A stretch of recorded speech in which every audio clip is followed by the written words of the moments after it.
So not network technologies limited, अब देखिए 3121 का प्राइसिंग हमें देखने मिला एंड गिरते हुए बाजार के अंदर ना ये स्टॉक आज थोड़ा उभरता हुआ नजर आया। Hi this is Dev and watching traders diary. Problem बहुत बड़ी चल रही है मार्केट के अंदर।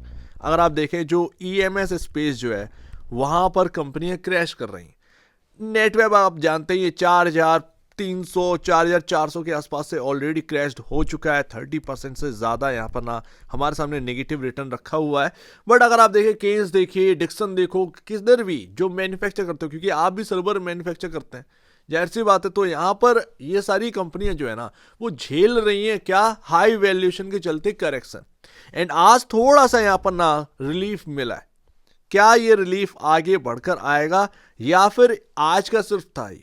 तो अगर आप देखेंगे एक इंपॉर्टेंट जगह पर आप आ चुके थे 2900 के अराउंड, मैं ऑलरेडी आपको बताया था, आप उधर की तरफ आ चुके थे। आज केन्स टेक्नोलॉजीज में जो गिरावट हो रही थी, क्योंकि ये शुरुआत पीजीएल से मेरे ख्याल से हुई थी, पीजीएल स्टॉक है, वहां से ही शुरुआत हुई, फिर केन्स में आई, फिर डिक्सन एंड नेटवेब यहाँ पर ना चली रही थी गिरावट। तो ये ऐसा चल रहा था माहौल। वहां पर थोड़ा सा रिलीफ आया, तो जो ये सभी स्टॉक्स जो गिर रहे थे वो आज थोड़े से बाउंस बैक करें। लेकिन ये बाउंस बैक है क्या, यहाँ पर ना शॉर्ट टर्म बॉटम बन गया, ये कहना काफी टफ है। जैसे कि नेटवेब में अगर आप देखेंगे तो यहां पर जो ट्रेंड लाइन आप बना सकते हैं कुछ इस तरीके से, 1 डे कैंडल स्टिक चार्ट पे बना लो। जब तक 2900 रुपए आपके सामने टिका हुआ है स्क्रीन पर, तब तक डरने की जरूरत नहीं है। यहां पर अगर आपका 2900 का प्राइस अगर टूट गया, उसके नीचे की क्लोजिंग मिल गई, 1 से 2 दिन अगर यहाँ पर 2900 के नीचे रहा, देन यहाँ पर ना एक फॉल फिर से आना स्टार्ट होगा, ये ध्यान रखिएगा। लेकिन जब तक 2900 टिका हुआ है कोई प्रॉब्लम की बात नहीं है। नवंबर का डेटा आ गया, नवंबर का म्यूचुअल फंड का डेटा आया। यहाँ पर अगर आप देखेंगे कुछ भी इंटरेस्टिंग नहीं है, कोई प्लस पॉइंट नहीं है, कोई ऐसा नहीं है कि हैवी बाइंग यहाँ पर ना देखने को मिली हो, ऐसा कुछ भी नहीं है, ये ध्यान रखिएगा। उसके बाद आप आ जाओ यहाँ पर डिलीवरी क्वांटिटी, कोई खास डिलीवरी क्वांटिटी हमको नहीं देखने मिल रही है। वही 20 से 30% के बीच में यहाँ पर डिलीवरी क्वांटिटी हो रही है, पहले इससे भी ज़्यादा होती थी। तो अभी क्या है कि डर का माहौल है, डर का माहौल है। 17,527 करोड़ का मार्केट कैप रह गई ये कंपनी का। एंड यहाँ पर अगर आप देखेंगे सबसे प्रॉब्लम वाली बात ना यहाँ पर दिखती है price to book value, 30.29 time price to book value. जाहिर सी बात है क्वार्टरली नंबर उस तरीके से आए नहीं तो आपको कंफर्ट मिल ही नहीं पाया, स्टॉक चल चुका था, ये सभी लोग जानते हैं। प्राइस टू वैल्यू इनका भी हाई पर ही है, 129.61 का यहाँ पर ना पी रेशियो है। अब इंडस्ट्री भी पता नहीं कितना ठीक है, 774 दिखा रहा है, बट इतना कैसे पता नहीं है। बट मैं प्राइस टू वैल्यू 30.29 टाइम देख रहा हूँ, तो यहाँ पर थोड़ा सा कॉशियसली अभी रहिएगा।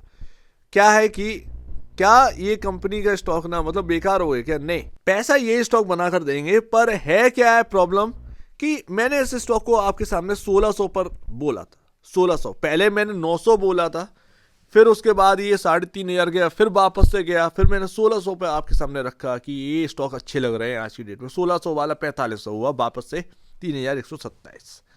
तो यहां पर ना अगर आप देखेंगे पैसा आगे यही स्टॉक बना कर देंगे, लेकिन बात है मार्केट के अंदर वैल्यूएशन। वैल्यूएशन अगर हाई है तो मार्केट में सस्टेनेबिलिटी नहीं दिख रही है। दिक्कत यहां पर ये आ रही है, स्टॉक्स टूट रहे हैं ऐसे। अभी क्या है, जैसे तैसे ये अपना 50 डे में तो जैसे ही टूट ही गया है, 3700 के अराउंड यहाँ पर ना आपके सामने, मेरे सामने 3800, एक्चुअल में 3800 के अराउंड यहाँ पर जो 50 डे में है वो देखने को मिल रहा है।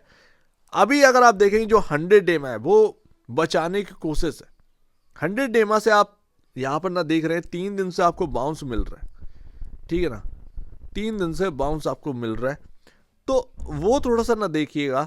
लेकिन आगे चलकर आप ध्यान रखो 2900, ये काफ़ी इंपॉर्टेंट होने वाला है। अगर 2900 टूटा, उसके नीचे अगर क्लोजिंग हुई, देन यहाँ पर प्रॉब्लम बढ़ेगी, अदरवाइज नहीं। लेकिन मैं आपको बताऊं ना, ये जो गिरावट इनमें आ रही ना, ये बिग अपॉर्चुनिटी है आगे को चलकर। आगे सडनली आप देखेंगे एक एक्सट्रीम ग्रोथ हमको देखने को मिलेगी इन्हीं कंपनी में। लेकिन अभी तक ये पता नहीं चल पाया कि करेक्शन पूरा हो गया है नहीं। अगर मैं देखूं 30 टाइम प्राइस टू वैल्यू, तो फिर ऐसा लगता है कि भाई थोड़ा कहीं और करेक्शन हो सकता है। 30 टाइम काफ़ी ज़्यादा है। तो वही है, टेक्निकल बेसिस और चार्ट के हिसाब से 2900 जब तक आपके स्क्रीन पर है तब तक कोई दिक्कत की बात नहीं है। 2900 जब टूटेगा तब समझ में आएगा, तब कहीं ना कहीं फॉल बढ़ती हुई नजर आएगी। अदरवाइज कंसोलिडेट करे या 2900 के ऊपर टिका रहे बस। क्वार्टरली नंबर्स आए, कहीं ना कहीं क्वार्टरली नंबर्स आने वाले हैं ही है। 30 टाइम जो प्राइस टू बुक वैल्यू है वो अच्छे नंबर के जरिए थोड़ा सा कंफर्ट यहाँ पर आता हुआ देखने को मिले तो फिर स्टॉक थोड़ा सा और स्टेबिलिटी की तरफ बढ़ता हुआ नजर आएगा। बात यहाँ पर यह, सो उम्मीद है इस बात को आप समझेंगे। यहाँ पर अभी जो मार्केट के अंदर हाल है वो ठीक नहीं है एंड इस स्पेस में करेक्शन यहाँ पर ना हो रही है, लेकिन बस इस पर यहाँ पर ये ध्यान रखिएगा 2900 काफ़ी इंपॉर्टेंट है। सो उम्मीद है काफ़ी कुछ आपको समझ में आया होगा। एक बार निवेश से पहले या बेचने से पहले अपने ब्रोकर वैसे जो सलाह लीजिएगा, खुद की स्टडी करेगा, उससे बेहतर कुछ भी नहीं है। खुद की स्टडी मस्ट है। तो आप दीजिए मुझे वीडियो देखिए, वो तो धन्यवाद दोस्तों।